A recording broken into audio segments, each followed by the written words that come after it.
بسم اللہ الرحمن الرحیم صلی اللہ علیہ محمد۔ تمام دیکھنے اور سننے والوں کو ناہید احمد جیلانی کا سلام۔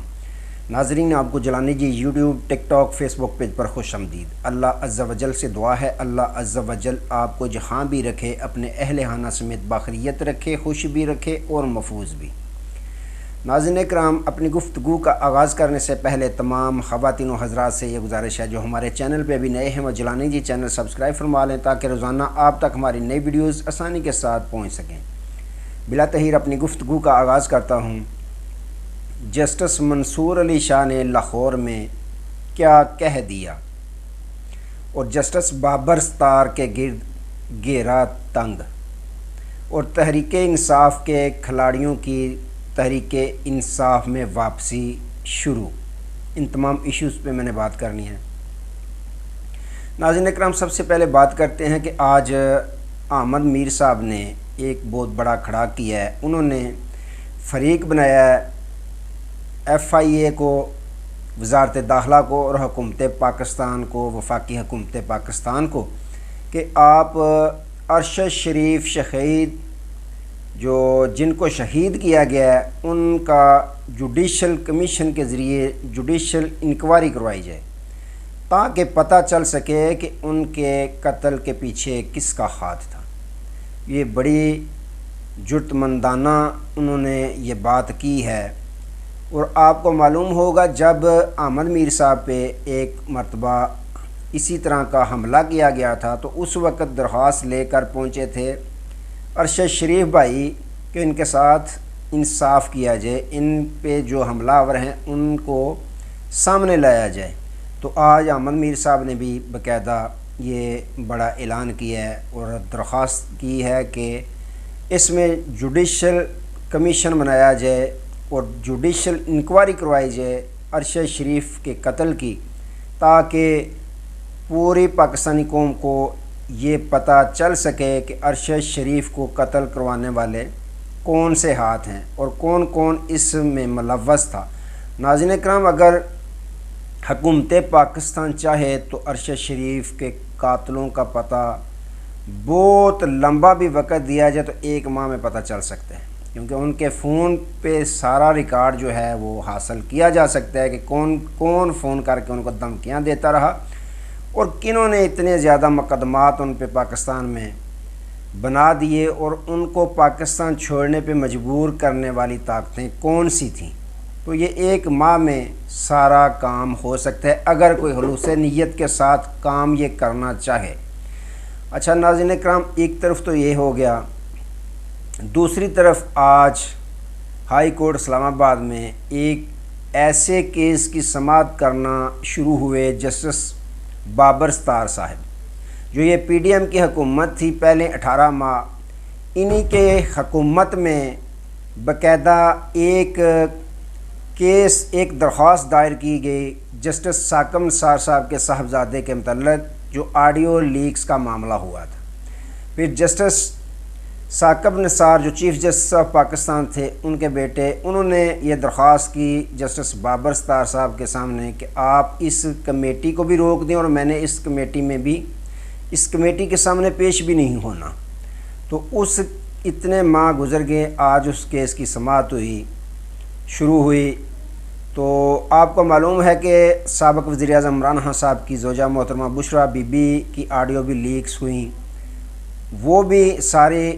اسی کیس میں سماعت ہونے جا رہی تھی کہ آج وفاقی حکومت کی طرف سے باقاعدہ ایک درخواست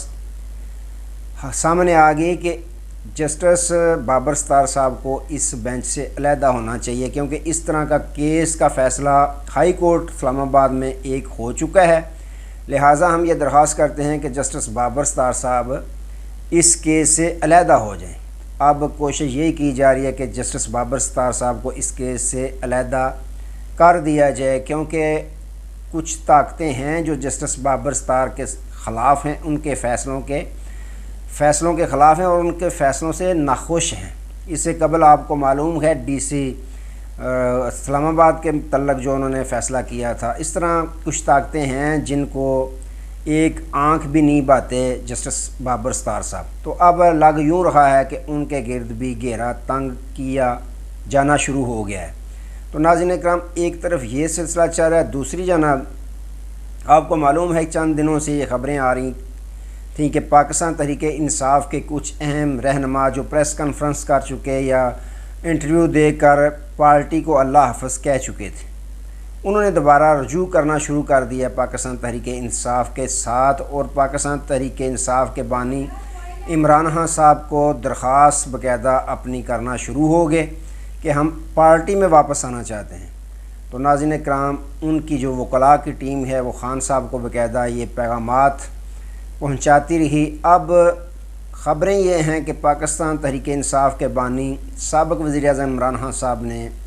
کچھ اپنے رہنماؤں کے متعلق حامی بھر لی ہے، جنہوں نے پریس کانفرنس تو کی لیکن خان صاحب کے خلاف کوئی ایسی بات نہیں کی، اور نہ ہی پاکستان تحریک انصاف کے خلاف کچھ ایسے باتیں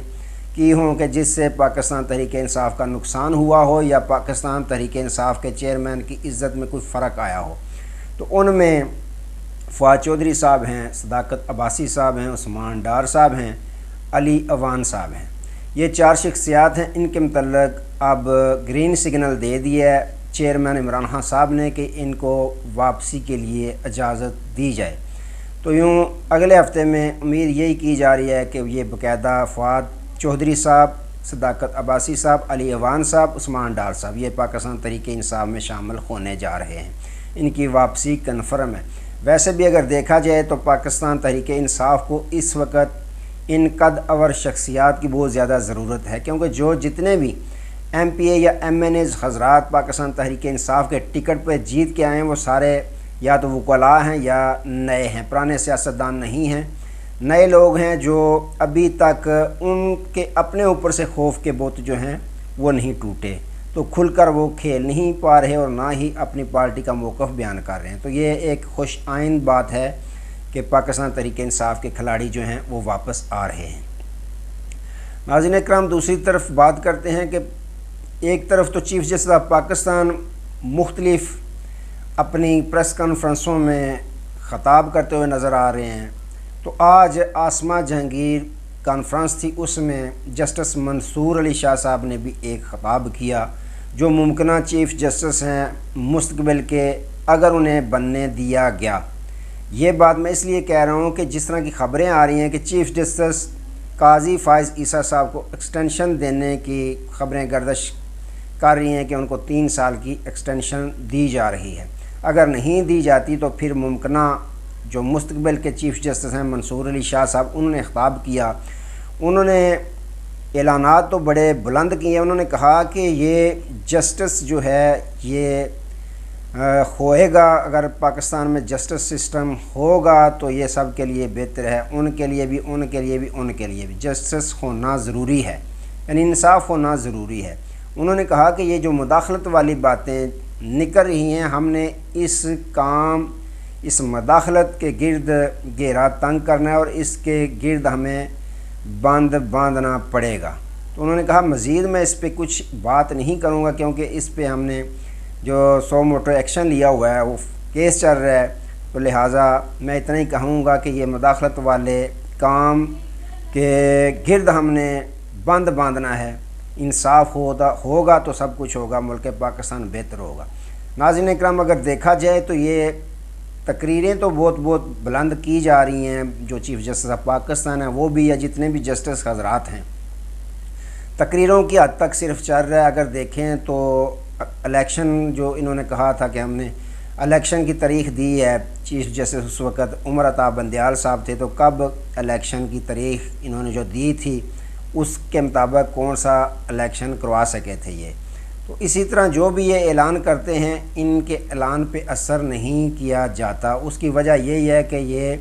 عمل کروانا چاہتے ہی نہیں۔ اگر یہ عمل کروانا چاہیں، عدلیہ کو مضبوط کرنا چاہیں تو ان کے فیصلے پھر اس طرح کے ہونے چاہیے، جو فیصلے دیں ان پہ عمل درآمد کروائیں۔ لیکن اگر دیکھا جائے تو ہماری جو عدلیہ کا نظام ہے وہ ایسے ہی چل رہا ہے، تقریریں تو ہوتی ہیں لیکن جو فیصلے دیے جاتے ہیں ان پہ عمل درآمد ہوتا ہوا نظر نہیں آتا۔ تو ناظرین اکرام یہ معاملہ چل رہے ہیں۔ آج تک کے لیے دوبارہ نئے موضوع کے ساتھ آپ کی خدمت میں حاضر ہوں گے، تب تک کے لیے اجازت دیجیے، اپنا بہت سارا خیال رکھیے اور اپنے اس چینل کا بھی۔ اللہ حافظ۔